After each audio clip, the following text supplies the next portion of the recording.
Would choosing Ty Simpson, who played poorly for Bama, be a disaster? What would Nick Saban do if he were in DeBoer's place? Some questions are hard to answer. But check out this article I saw about Ty. If you think he should be the QB, subscribe to the channel. Choosing Ty Simpson as Alabama's next starting quarterback is a decision that, although promising, carries with it significant weight. In the current scenario, with Jalen Milroe leaving for the NFL and everyone's eyes on the Crimson Tide in search of a comeback, the stakes are high.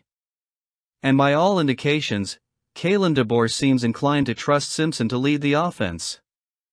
After all, he was recently voted onto the team's leadership council, a clear recognition of his influence within the group and his potential to guide the team on the field. But is this really the smartest choice? Or do Austin Mack and Keelan Russell deserve more consideration in this race? When you look at Simpson's track record, there's reason to be optimistic. He's not a complete newcomer to Alabama's system. With 29 completions in 49 attempts over his career, along with modest but solid rushing numbers, 130 yards and 3 rushing touchdowns, he's demonstrated some improvisation and versatility. Those attributes could prove valuable in crunch time. Plus, the fact that his teammates and coaches have chosen him to be part of the leadership council suggests that he has something special about him, whether it's in the way he runs the locker room or the way he communicates with the group. That's important, especially when you're talking about a team that needs to reclaim its identity after a disappointing season. But let's put it in perspective.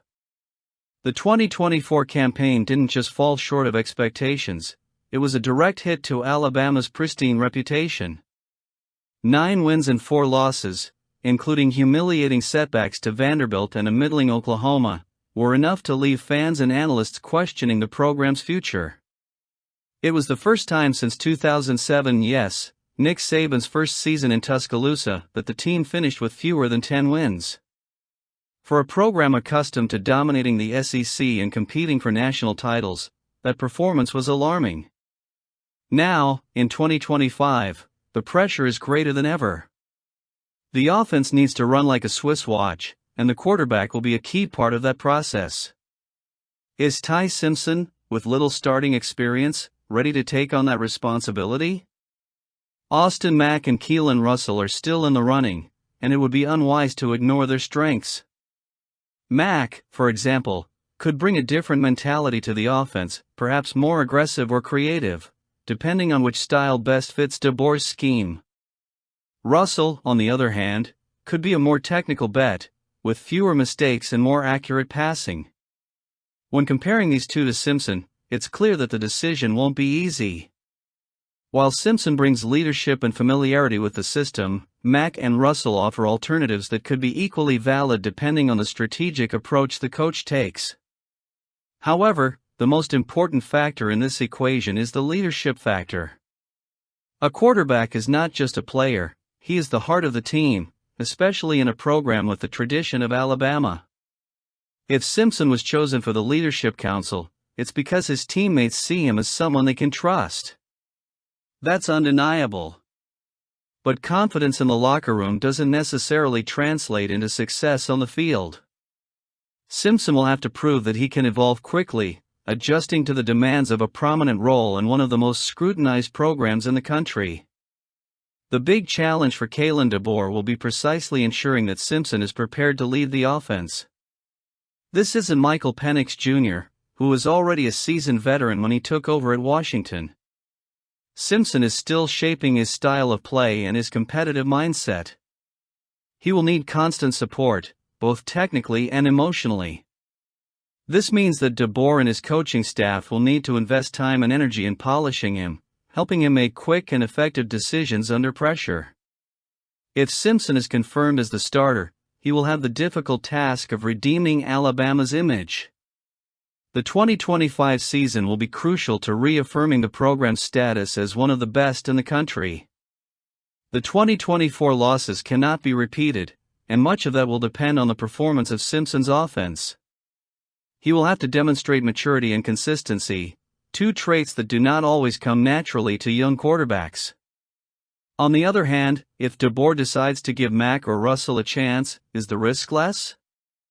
I'll let you decide.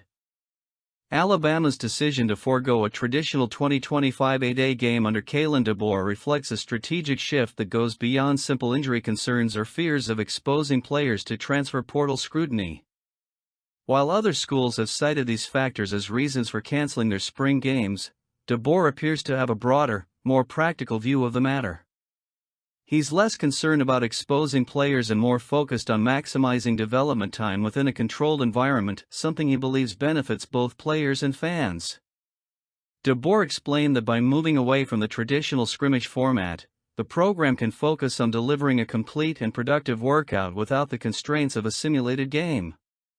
In a scrimmage, there's always the risk of disrupting the flow of practice to tweak specific player combinations or creating artificial scenarios that don't necessarily benefit the team as a whole.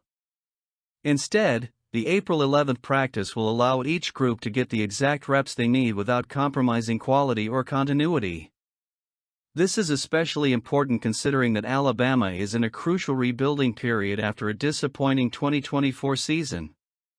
The coach also stressed the importance of introducing new talent to fans, even without an official game. With 18 freshmen and several transfers joining the program, A-Day will be a unique opportunity for fans to get to know the faces that could lead the team in the near future.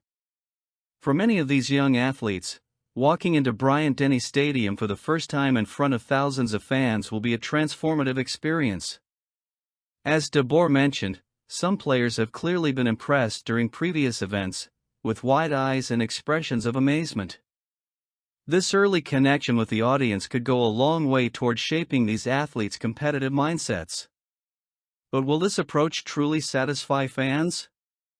A-Day has always been a highly anticipated event for Crimson Tide fans, who see it as a preview of what to expect next season. Without a traditional game, there may be some frustration among those who want to see close matchups and decisive moments on the field. However, DeBoer seems confident that the alternative format will be able to generate excitement. In addition to the full practice, the post-practice autograph session for members of the Nil Collective adds a touch of interactivity that could help compensate for the lack of scrimmage. For hardcore fans, this closeness with the players could even be seen as a perk. Another interesting takeaway is how this decision aligns with the growing trend of college programs rethinking their approach to the spring season. More and more teams are opting for alternative formats or eliminating spring games altogether, prioritizing tactical and physical development over game simulations.